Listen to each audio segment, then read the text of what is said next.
Hello, ladies and gentlemen. This is Eugene Ralph, and I welcome you to the Principal Connection. I want to speak with you a little bit today about some issues that concerns me in regard to what's happening in the country, but also how it's having an effect on Black Americans.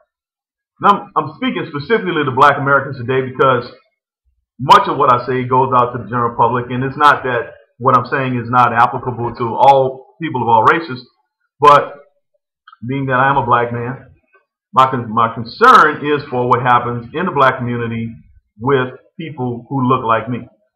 And what I see happening is not necessarily detrimental to the black community, but to the nation as a whole, because we all go down together regardless of whether people want to believe that or not.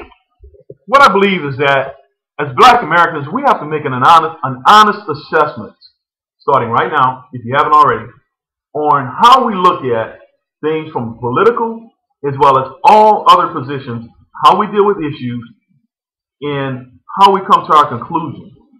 There's people who've been working for a very long time at convincing us that we should not just look at things for what they are, but consider all kinds of things that really don't have a whole lot to do with anything, and how we come to our conclusion.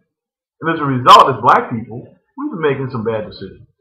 And the decisions we've been making, we're at a point now where we really cannot afford to continue on down that road. We look at the inner cities and we look at the people who've been running the inner cities for quite some time. We have to admit that they've been run by black people. Because during the 70s and some places in the 60s, black politicians began to get elected to office. And as a result, they've been able to run things. And we had a situation with white flight. We have all kinds of challenges. That's not to ignore those realities. The point I'm making is when we look at who's responsible, many times we have to look at ourselves and the people that we elect. So what I'm trying to get you to see is that when we look at what's going on, and I use the inner cities for an example, when we look at things like that, we have to be honest and say, okay, this is the problem and these are the reasons why. It has little or nothing to do with race. Now, we could probably always find a racial problem somewhere, and if we really want to. But if we're honest about it, we have to admit that often race don't have a whole lot to do with it. It comes down to a lot of times it just comes down to money. And who controls the money? I hear a lot of black politicians complain about, we got to make sure that those white folks don't get their hand on that money because we need that money to take care of our community. Okay?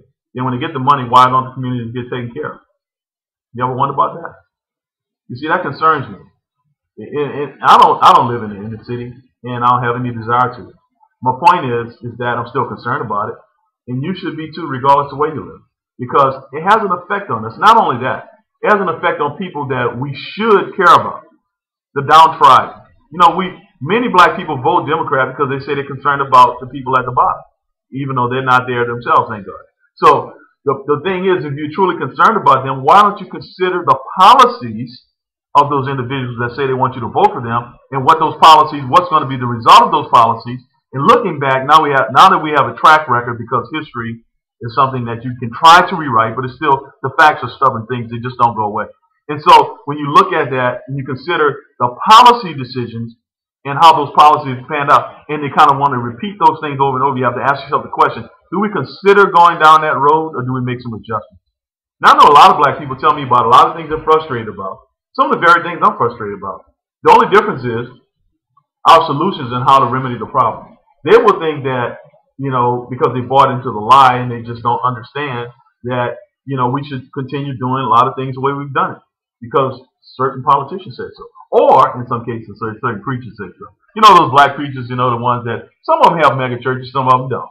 That's not the point. The point is whether or not they're telling the truth.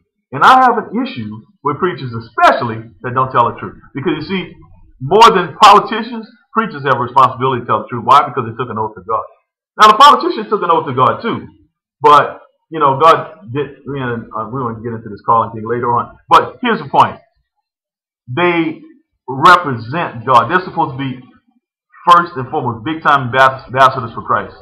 Okay? Why? Because they represent him in a larger way than we do, those of us who are part of the faith. Okay? We have to take an honest look at our history, my friends. our history from slavery to civil rights. I talk to people all the time. I ask, talk about Abraham Lincoln. Unfortunately, many people today have forgotten who he is. They know he was the president. They know he's on a $5 bill. But they don't remember that he was responsible for signing the Emancipation Proclamation, which was the document that got rid of slavery in America. They forgot it. The young generation, unfortunately, many of them don't even know that. And the ones that do believe he was a Democrat, he was a Republican. Why was the Republican Party established? Was because many of the people who started the party back then were abolitionists. They were against slavery. Okay. Frederick Douglass, who was a black man back in the mid-1800s, a very close friend of Abraham Lincoln, a former slave, freed, and he was very determined in helping in his position against abolishing slavery as well. And we look at Martin Luther King. Many people, they're familiar with him, and that's a good thing. But the problem is they don't remember what he stood for, because so many black people I talk to today have so flagrantly forgotten the fact that Martin Luther King, one of the biggest things he talked about was the fact that men be judged by the content of their character, not the color of their skin. But unfortunately today we have a whole lot of people being judged just purely on the color of their skin. Barack Obama gets a pass constantly because he's supposed to be a black man. Well, keep in mind he is half white. I know he looks a lot like a black man because, color has a way of dominating when it comes to pigmentation. But the bottom line is, if you really want to get to the skinny of it, his mom was white. And I mean, not that it should make a difference. Well, since it is such an issue to many of you who voted for him purely because he was a black man, you didn't consider any of the policies he stood for, any of the ideologies that drive his thinking, that you're making his decisions. I hear people today that say, and some of them are Christians, and they hear him come against Christianity, hear him come against faith, and they say, I don't care about any of that stuff. I'm still going to vote for him. Well, you do what you want to do. It's a free country. But you might be voting for him at your own detriment. These are the things we have to consider, my friends. We have abandoned our faith as some people. We have turned our back on God. We have accepted the world's way. And I know some of you're not Christians and you don't even want to hear this stuff, so you can turn this video off at any time. But for those of you who are, those of you who call yourselves Christians, who say that you're a Bible-believing person, it is time that you face the facts, my friends. Look at it for what it is. We have a responsibility to be honest in our assessment of all things, not just politics. But since we talk about politics and political decisions, that's the reason why I bring this into this discussion. See, we can no longer rely on government. It should be blatantly obvious to you at this point if you haven't to do the right thing. We've depended on government. We should have been depending on God all along.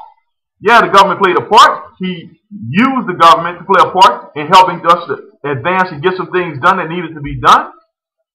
But now that we are free, now that we are no longer really oppressed, regardless how you want to look at that, we have to get serious about this, my friends. It's not a black and white issue. It's not a Democrat or Republican issue. This is a right and wrong issue. This is a truth versus the lie issue.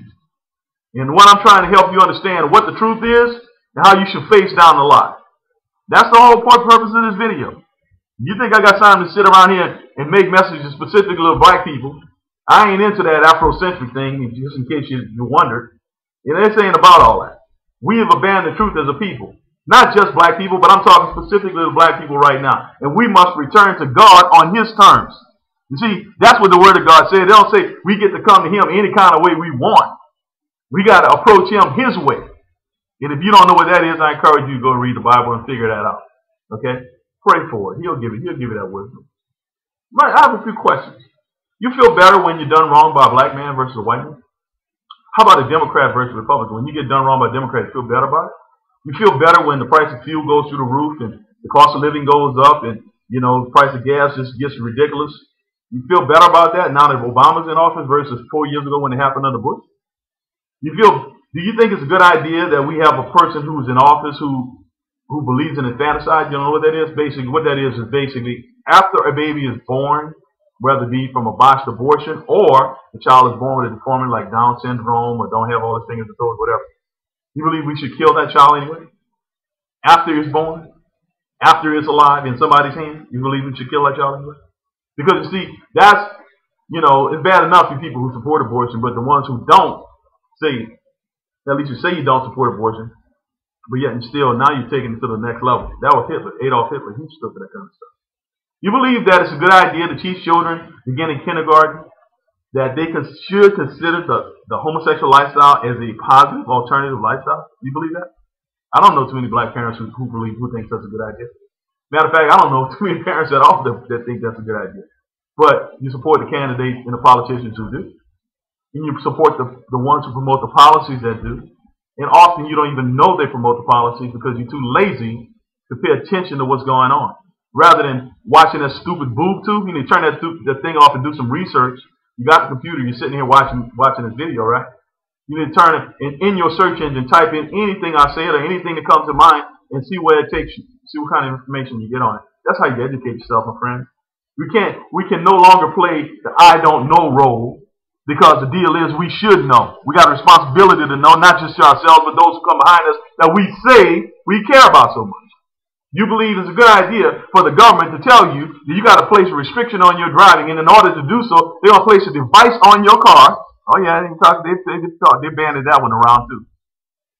A device on your car that tracks your mileage and charges you extra taxes because, you know, now that people buy more fuel-efficient cars, they're not getting the same amount of money from the tax revenue from the gas taxes. So since they can't seem to get those raised because people, you know, raising a cow about that, then they want to place a device on your car so they can charge you individually. Think it's a good idea? Oh, you think it's a better idea for a white man, a black man promotes it than a white man, or a Democrat promotes it than a Republican? Just wondering, just curious. You think that it's a good idea when the education system, people like Al Gore and all these other clowns go out there and tell your children in a public school that, oh, don't listen to your parents, they're just old fuddy-duddies, you know, their ideas are gone, you know, they're all gone, put that stuff behind you.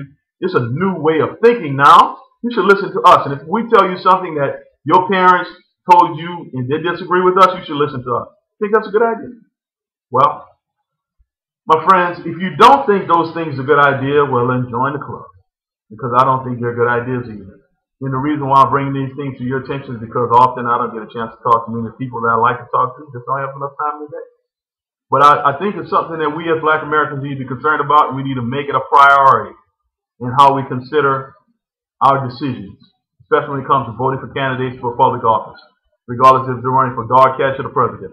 The bottom line, decisions have consequences, and if you haven't figured that one out, I don't know how much good this video is going to do for you, but I hope it does. Anyway, this is Eugene Ralph signing off with the Principal Connection, and I'll welcome you back next time.